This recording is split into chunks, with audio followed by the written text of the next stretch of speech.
Good day and welcome to Conversations with AARP in the Virgin Islands.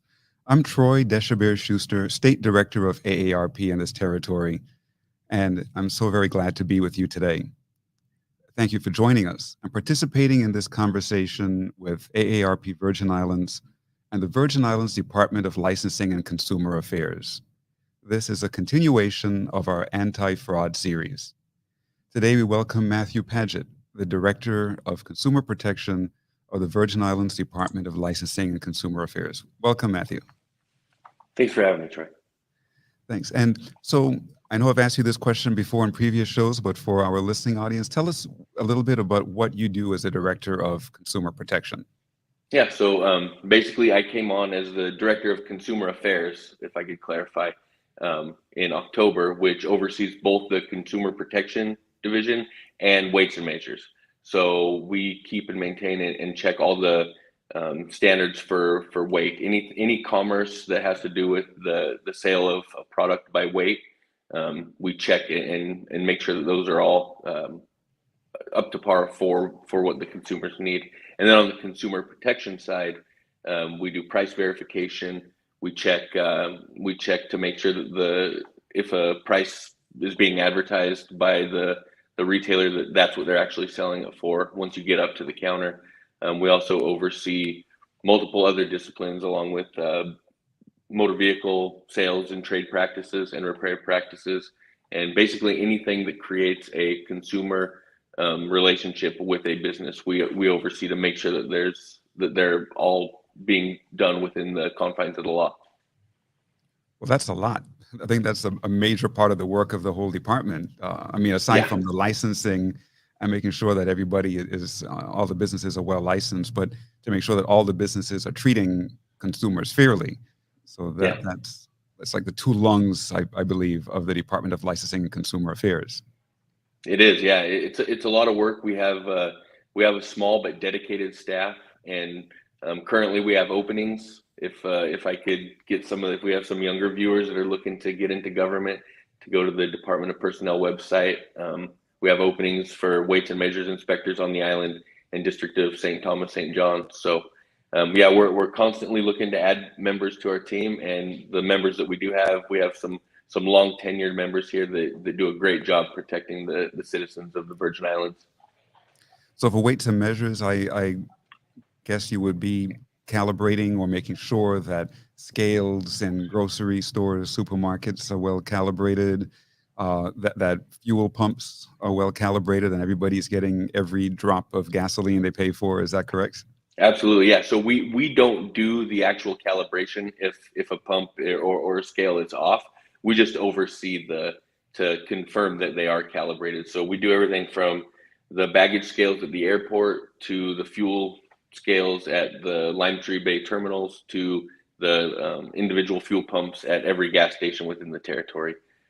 So we go and check those as often as we can. We try to get to them at least once a year, but then additionally, as needed, if somebody calls and says, "Hey, I put 20 gallons worth of gasoline in my car and only got a quarter of a tank, can you go check this pump?" Then we'll go out and we'll respond to consumer complaints regarding the accuracy of the pumps as well. Excellent. Very important. And so today we want to talk a little bit about the issues with supply chain and inflation, especially here in this territory. So if you will, put into context for the listening audience, what is meant by supply chain disruptions and the consequences to consumers? Right. So supply chain disruptions can be anything literally from a lack of workers at ports, terminals, the trucking industry, to something we discussed before we came on the air was the incident in the Suez Canal, when that was blocked for, I believe, just under a week. So any disruption to the supply chain takes a minute to catch up, but it's like a backlash that it's always going to catch up, and we're going to see the effects trickle down. Right now, it just so happens that we had, with the COVID-19 and the issues surrounding that, with the pandemic, lockdowns, employment shortages, in different parts of the world going into government enforced lockdowns, it kind of creates an issue where the products may be being made in the manufacturer, but they can't get from point A to point B, or they might not be being produced in the manufacturer, even though the infrastructure to get them from point A to point B is in place. So you really need all of the different arms of that process working in tandem to make sure that the product gets from the manufacturer to the distributor and out to the retailers where the consumers go and purchase individual items. At the beginning of the pandemic, we heard of people all over the United States going out and buying toilet paper and paper towel. It was quite interesting that those were the two commodities that everybody wanted and stocked up on at the beginning of the pandemic. But for me personally, I was really concerned about food, about gasoline, et cetera, the very basics of human life, of sustaining human life.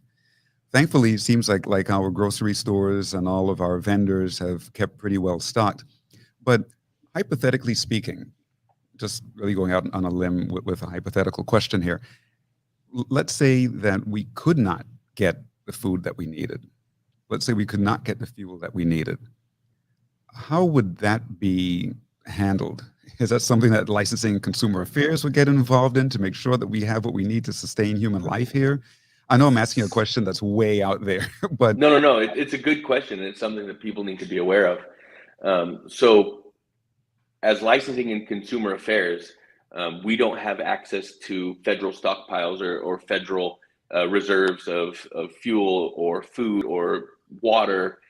Basically, if it got to that point where there was, like, say, it happens during hurricanes, during any natural disaster, FEMA comes in and they have access to stockpiles of water and the basic essentials to maintain life. That's more of a federal response issue and not so much the local response through the Department of Licensing. But no, it's a good question, and I assure the people the tools and resources are in place, even though they might not run through the Department of Licensing and Consumer Affairs. yeah, well, it seems to me like everything is in place because even with the hurricanes that we've had everything we needed in super abundance. I remember after Hurricane Maria, people in Puerto Rico were being rationed gasoline, rationed diesel. People sitting in long lines for hours trying to get gasoline for their car or for their generators. But we had everything here in what I call super abundance. Right. We didn't lack for anything, so that was really comforting and reassuring. So, and that's one of the things with what we're dealing with right now is we've had a huge influx in the demand for certain products and services. Fuel, during the pandemic, the transportation industry, mostly transportation for leisure, cruises, airplane travel. I mean, it came to a halt. There weren't cruises for several months. Airplane travel was strictly business. That's all come back. So, now the cruise ships are running. You can see them in the ports. The air travel, people are going on vacations. And the issue that we run into is when there's volatility in a market, because it's all about forecasts and basically a guess on what do we need to produce today to have the resources for tomorrow. And when there's volatility in the market and you have suppliers not knowing what they need to get out, for the consumers, that's when you run into shortfalls. And when the demand for something goes up and the supply either stays the same or gets reduced, that's when prices start to increase. It's economics 101, supply and demand. And that's different. And I wanted to touch on a point because we hear a lot of people discuss price gouging. Retailer A is price gouging, gas station X is price gouging. That's a really specific term that I try not to just throw around haphazardly because that indicates that there's some kind of nefarious or ill-intended behavior behind it. If the markets swing upwards and the price for a product goes up for the consumer, typically it's because that the price for that product or service has went up for the retailer, and the price for the manufacturer to produce whatever the product may be, whether it's fuel or a new shirt. It's all about the product's cost to manufacture, cost to distribute. And I know it's kind of beating a dead horse, but a lot of the pricing in our territory is because of the energy costs. We have extremely high energy costs, and while we love living in the territory, and we put up with it, it's something that, it's kind of outside the scope. And I know this governor and this administration is doing a lot to address that, and they've already done a lot, to try and damper the effects on the consumers. I trust that in the next few years that energy climate will change enough to where we should see a noticeable impact at the consumer level of most of these retailers. Yeah, you mentioned something interesting earlier about the supply-demand curve in Economics 101, and I know a lot of people are not familiar with that, but just very briefly again for our listening audience, anytime your demand goes up and the supply goes down, it will cause an increase in prices. If the demand is low, but the supply is high, then the prices will decrease. So it's always this tension between supply and demand. And now, as we know, even through the pandemic, demand for certain things actually increased while the supply decreased. And I.e., toilet paper and cleaning supplies. The demand for those things went up, and the supply wasn't able to keep up with it. And you had another thing that affects the whole distribution network is when you have people panic buying, is the term. I might not be able to get toilet paper in 2 weeks, so I'm going to buy 3 months worth of toilet paper today. And if you have a bunch of people go out and buy 3 months worth of toilet paper today, when typically they just buy a month worth at a time, that's going to have an impact on the supply. And back to the demand portion of it, if the supply goes up, demand goes down, prices are going to go up. So when you have reactionary purchases, I might not be able to get this tomorrow, so I got to get it all today. That doesn't do anything for the consumers as a whole. Yeah, you might have what you need for the next 6 months, but there's going to be more rollout, and all you're doing is taking from somebody that might not have what they need tomorrow. exactly. And so with the cost of fuel, that's something that everybody is really concerned about. We know that during the pandemic, we saw some bit of an increase in the price of fuel. Now with the war between Ukraine and Russia, we see a very large increase in the price of oil. And I heard last week that oil prices were decreasing. I don't know where it is today, but last week at one point it was decreasing. Did you see a decrease in the cost of gasoline here in the territory, at least temporarily last week? So the way that the markets fluctuate, if it drops 3 cents, they might not decrease retail fuel 3 cents. But if it goes up 3 cents, they won't increase it 3 cents. So it's kind of proportional, and there's a little forecasting to go into it as well. A lot of these retailers, they don't have the major label Chevron, Shell suppliers that they do in the States. They're independent fuel stations that depend on Gulf oil, out of Lime Tree. And so they don't have the ability just to put it in order and know that they're going to have fuel. I know one of the issues that we ran into on St. Thomas in St. John district was there was actually a shortage on I believe it was premium fuel. They just couldn't get it. So there were some fuel stations over there that weren't selling premium fuel. And we had people call our office and say, hey, they're not selling it because the price is so high.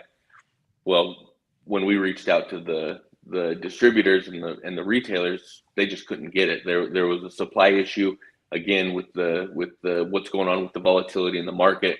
They weren't able to get that product. So that's where that is kind of a highlight for our office, is just making sure that not if it goes down a penny or 2 pennies, that they reduce their price a penny tomorrow. The same way that if it goes up a penny or 2 pennies, they're not going to raise it. So it kind of adjusts itself on a curve. And the competition in the market, we have 30 fuel stations on St. Croix alone. And when fuel station A is selling it for, $4.29 for regular, and fuel station B tries to sell it for $4.79, we don't have any authority to go to fuel station B and say, hey, sell it for what they're selling it for. But what we can do is we can go to the community and say, hey, buy it from fuel station A, because then fuel station B isn't going to sell as much, the demand for their services are going to go down, price will go down. So it really is, the consumers have a lot of control over pricing. And every time we bring it up to an individual that might come in with a complaint, and we tell them, if you're not happy with the price that you're paying at your fuel station, go to a different fuel station, go to where the lowest price is, and let the market fall in line behind those individuals. But again, that puts the onus back onto the consumers to make sure that they're watching out for themselves as much as we're watching out for them. Now, we did bring up the term price gouging earlier in the show. Is this something that you're constantly conscious of price gouging and always monitoring? Absolutely, and that's something that we take every complaint, every person that brings an issue where a potential issue of price gouging to our attention, we take it seriously and we investigate every complaint. Sometimes it's as simple as the stalker mislabeled the items that they were trying to sell. Other times, we'll say, why did this go from this amount to this amount in such a short period of time? And the retailer is able to give us a justifiable explanation, whether their costs go up or the supplier's costs go up and they get passed down to them, or if they just can't get that product, they, in a free market, they have the right to set their own prices. And again, to go back to kind of the overarching theme of this, the pricing issue, if you own your building and have 100% solar, your overhead is a lot less than somebody that leases a building and relies on the public utilities to run and operate a whole wall of freezers. So we try not to get into the internal management of each business, but we do make sure that whatever their business model is, it has to be fair and it has to be equitable to the consumers. And for the most part, we have pretty good compliance. Sometimes we have to remind retailers, like, hey, this is our community as much as it's your community.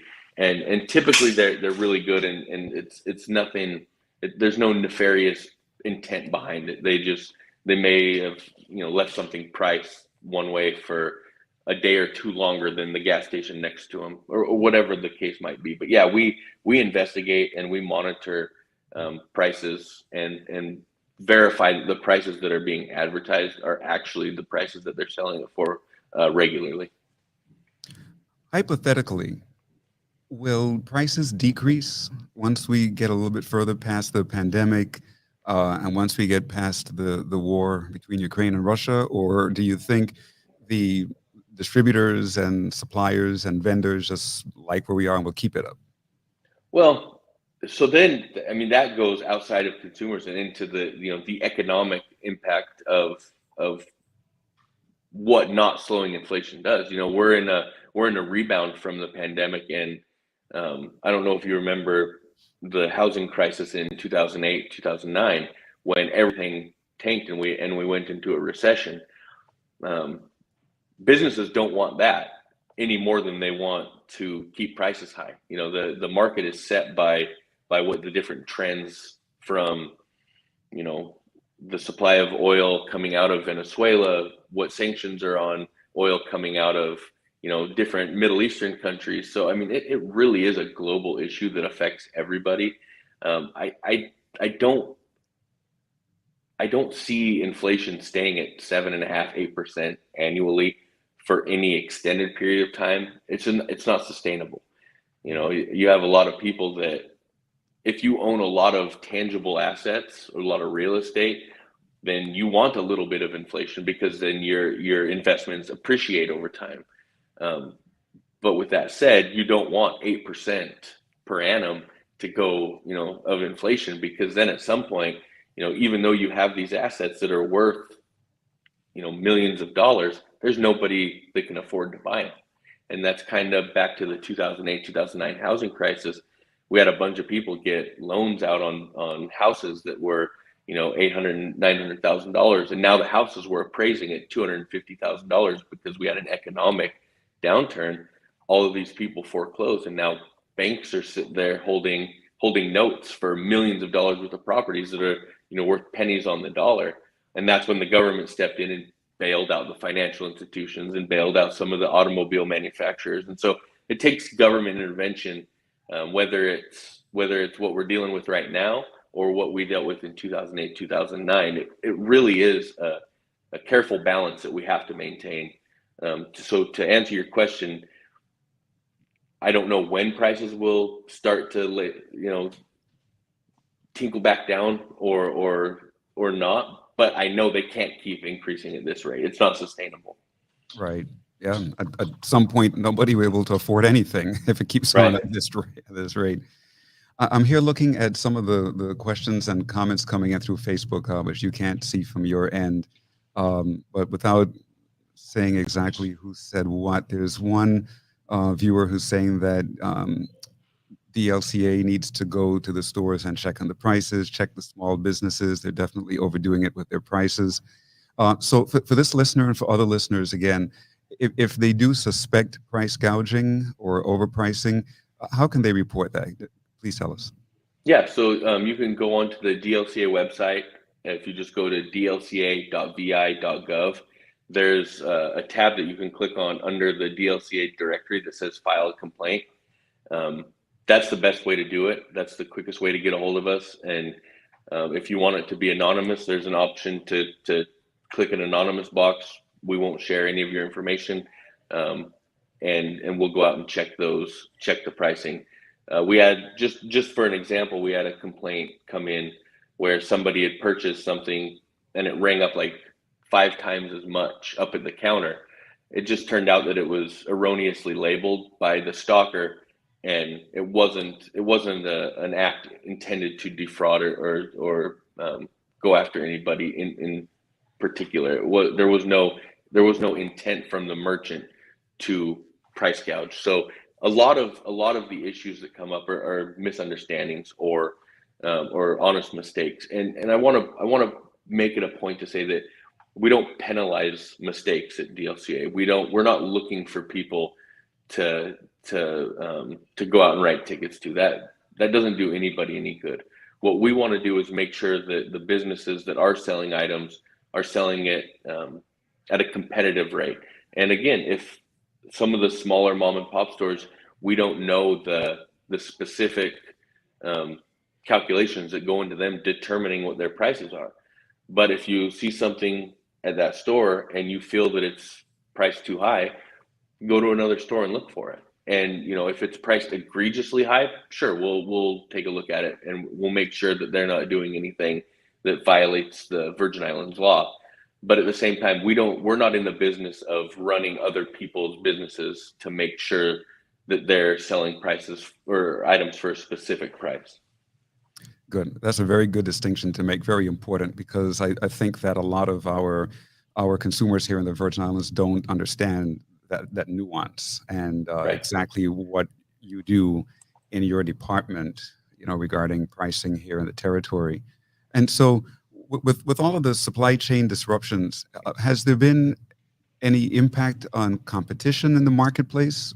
Getting back into economics again. Yeah. So, of course, I mean, there's businesses that have been established here for multiple decades that have dependable and long-lasting suppliers that they rely on. The better the supplier relationship with the business, the better chance that if there is a shortage of a product, that they're going to take care of that person first. So we don't have the Safeways or the Walmarts or the big name retailers that have that put billions of dollars into their logistics and supplies annually in the Virgin Islands. We have smaller independent retailers that depend on getting their products from distributors from Puerto Rico or the mainland and for some items. But so yeah, I mean, as far as like being able to actually get the products that they want to sell, I know I've talked to even some of the more reputable businesses on this island. They put a order in for X amount of whatever item. They might only get half of it because that's what the distributor has available.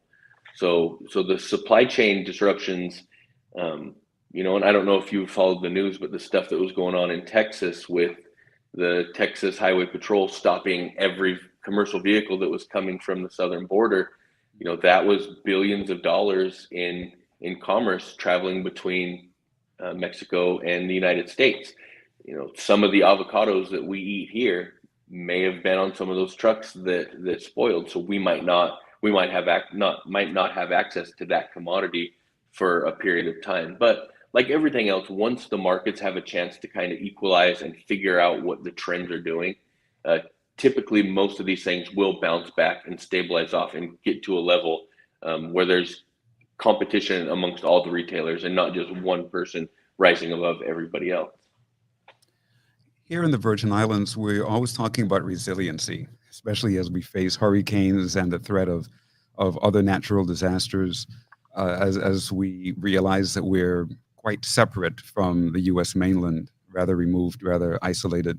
So, is there any advice you can give to consumers regarding how they can build resiliency amid the current disruptions of supplies? Yeah, and it's the same advice that you could give retailers. Diversify your suppliers. If you shop at one store for all of your goods, branch out, go to a couple different stores, and start to diversify where you're getting stuff from. I know sometimes shopping online can be, frustrating with the way that things get delivered here. But if you have, shelf stable items that you purchase, um, you can look online. There might be some better deals, or do bulk buying. Have a group of friends get together and buy in bulk for items that are shelf stable. There's a lot of little things that you can do to kind of build up that resiliency and help with the local impacts of the supply chain issues. But the biggest thing I would say is, uh, don't panic buy, don't buy, don't try and forecast that you're not going to be able to get something, because all that does is makes it so other people might not have access to something that they need. Very good advice, especially like the one about co-op buying. Some people get together, they even open wholesale accounts and bring in even a small container load full of goods Hmm. that they divide among themselves. Well, we're almost out of time. There's just one interesting question here. That's for another show. I'll just read it out. Does DLCA check on the prices of airline tickets to the Virgin Islands? So I don't know that you all do very much with that, but we can think about that for the next show. We're just about out of time. But tell us again, really briefly, how can somebody file a report if they think that there's price gouging taking place?